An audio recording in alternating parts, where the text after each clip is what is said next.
ধরেন আগামীকাল সকালে ঘুম থেকে ওঠার পরে আপনি দেখলেন আপনার পকেটে যেই 500 টাকা আর 1000 টাকার যে নোটগুলো আছে এই নোটগুলো আর চলতেছে না। 500 টাকা আর 1000 টাকার এই নোটগুলো কোনো কাজে আসতেছে না। আপনি দোকানে যায় এই নোটগুলো দিয়ে আপনি কিছু একটা কেনার ট্রাই করেছেন, কিন্তু ওই নোটগুলো দিয়ে দোকানদার আপনাকে কিছু দিতেছে না। আপনি এই টাকাগুলো ব্যাংকে জমা দিতে যাইতেছেন, ব্যাংকে যেয়ে দেখলেন যে বিশাল লাইন, মানুষ ওই টাকা চেঞ্জ করে নতুন টাকা নেওয়ার জন্য বিশাল লাইন ধরে মানুষ দাঁড়ায় আছে। এই টাকাগুলো চলতেছে না। শুনতে এই জিনিসটা অনেক অবাক লাগলেও এই জিনিসটা কিন্তু অনেক বেশি সত্য। আপনি দেখেন আমাদের প্রতিবেশী যে রাষ্ট্র ভারতে 2016 সালে এই জিনিসটা হয়েছে। একজ্যাক্ট সেম জিনিসটাও বাংলাদেশের একজন সংসদ সদস্য সংসদের মধ্যে এই জিনিসটা উঠাইছে যে বাংলাদেশের 500 টাকা আর 1000 টাকা নোট বাতিল করার জন্য।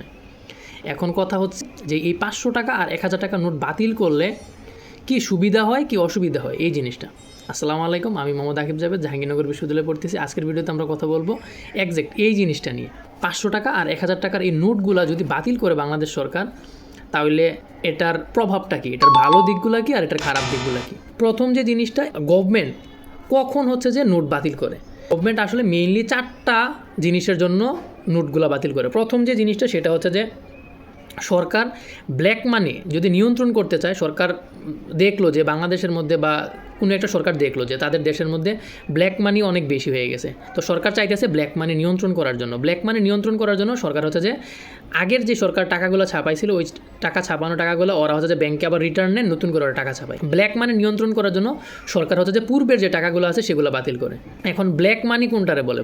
ব্ল্যাক মানি বা কালো টাকা জিনিসটা কি? ব্ল্যাক মানি বা কালো টাকা হচ্ছে যে সেই জিনিস যেটার হিসাব আসলে সরকারের কাছে নাই। আরও সহজ করে বললে যেই টাকাটার ট্যাক্স দেওয়া হয় নাই ওইটাই হচ্ছে যে ব্ল্যাক মানি। আপনি এই টাকাটা আর্ন করছেন, এই টাকাটার জন্য তো সরকারকে একটা ট্যাক্স দিতে হবে।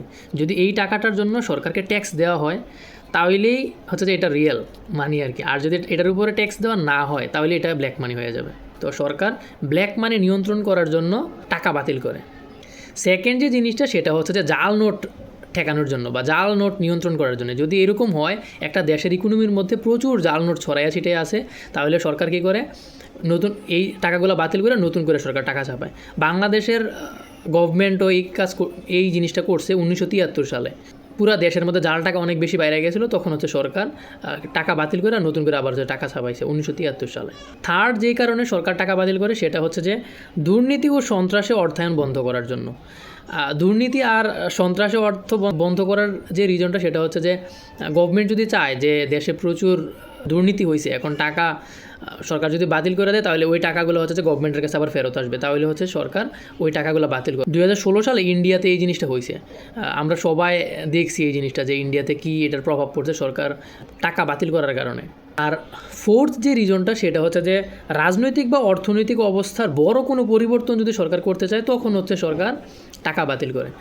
কোনো দেশে টাকা বাতিল হয় না বা হয় না এরকম না। ইন্ডিয়াতে বারবার আমি বলতেছি ইন্ডিয়ার এক্সাম্পলটা, কারণ ইন্ডিয়াতে 2016 সালে টাকা বাতিল করছিল, করার পরে হচ্ছে যে মানুষ 2 মাস 3 মাস ধরে অনেক ভোগান্তি পোয়াইছে এই জিনিসটার জন্য। ইন্ডিয়া সরকারকে এমনও হইতে হয়েছে যে হেলিকপ্টার দিয়ে ব্যাংকে যায় সেটা টাকা দিয়ে আসতে হয়েছে, টাকার শর্টেজ হয়ে গেছিলো। এই জন্য টাকা বাতিল করলে এটার সুবিধা কি, এটার অসুবিধা কি, অর্থনীতিবিদরা কী বলে। আমি নিজে পড়াশোনা করে ঘাটাঘাটি করে যে জিনিসটা আমি বুঝছি যে সরকার যেই উদ্দেশ্যে টাকা বাতিল করে থাকে, আলটিমেটলি আসলে যারা যারা টাকা বাতিল করছে কেউই এটা সুফলটা ঘরে উঠাই আনতে পারে না আর কি। সুফলের থেকে বেশি ব্যর্থতাই বলা যায় আর কি টাকা বাতিল করার পিছনের। যে আপনি দেখেন এই টাকা যদি সরকার বাতিল করে, এই টাকার জন্য সরকারকে নতুন করে টাকা ছাপাইতে হবে, ওইটার জন্য সরকারের আলাদা একটা কস্ট আছে। তারপরে সরকার যেই রিজনের জন্য সরকার টাকা বাতিল করে, দুর্নীতি একটা রিজন, তারপরে হচ্ছে জাল টাকা নিয়ন্ত্রণ, আর থার্ড হচ্ছে যে কালো টাকা নিয়ন্ত্রণ বা ব্ল্যাক মানি নিয়ন্ত্রণ।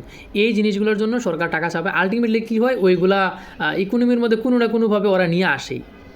মাঝখান দিয়ে কী হয়, সাধারণ যেই পাবলিক আছে তাদেরকে অনেক বেশি হ্যাসেলের মধ্যে যাইতে হয়।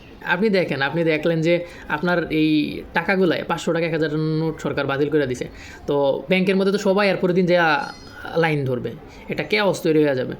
আবার সরকারের এই যে সরকার যে টাকা ছাপায়, মানুষের কিন্তু এটা সরকারের উপর এটার থেকে ট্রাস্টও কমে যায়। কেন?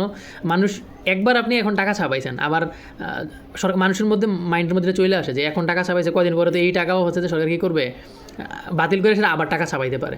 তো মানুষের ট্রাস্ট কমে যায়, এটা একটা জিনিস। তারপর হচ্ছে সরকার যেই জিনিসের জন্য টাকা ছাপাইয়া থাকে, টাকা বাতিল করে দেয়, বাতিল করে নতুন টাকা ছাপায়, ওই জিনিসটা আসলে অন্যান্য দেশে নাইজেরিয়াতে একবার এরকম করছিল। নাইজেরিয়াতে তো ওরা টাকা চাপাইতে যায়, ওরাই পরে ঋণগ্রস্ত হয়ে গেছে। আর ইন্ডিয়াতেও ওরা সুফল ঠিকঠাক মতো আনতে পারে নাই। ওরা ইন্ডিয়াতে শুধু একটা জিনিস হয়েছে, একটা ধুরন্ধর মুভি বানাইতে পারছে।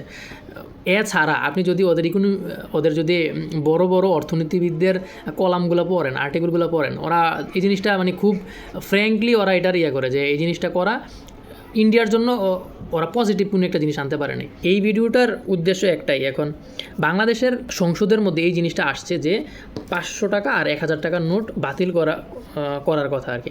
এখন আপনার কাছে কি মনে হয় যে 500 টাকা আর 1000 টাকার নোট বাতিল করলে এটার কোনো পজিটিভ চেঞ্জ বাংলাদেশের ইকোনমিতে আসবে কি না, বা আসলেও কোন ধরনের চেঞ্জ আসবে বলে আপনি মনে করেন? আমি পার্সোনালি মনে করি যে এই জিনিসটা করলে সরকার যেই রিজনগুলোর জন্য করবে, বাংলাদেশে আসলে ওই রিজনগুলো সরকার যদি ঠিকঠাক মতো অ্যাপ্লাই করতে পারে তাহলে বাংলাদেশ এটার সুফল পাবে। আর যদি অ্যাপ্লাই করতে না পারে তাহলে তো এটার সুফল পাবে না। উল্টা আরও হচ্ছে যে সরকার যে এত কষ্ট করে এত টাকা আরও ছাপাইলো, এত মানুষ এত কেওসের মধ্যে দিয়ে গেল, এত হ্যাসাল করলো, এটার সুফলটা নাও পাইতে পারে যদি ঠিকঠাক মতো ইমপ্লিমেন্ট করতে না পারে। আপনার কি মনে হয় সেটা অবশ্যই কমেন্টে জানাবেন। আমি এই জিনিসগুলো পড়ার চেষ্টা করব, নিজে জানার আরও চেষ্টা করব। সবাই ভালো থাকেন। একটা সুন্দর বাংলাদেশ বিনির্মাণের প্রত্যাশায়। আসসালামু আলাইকুম।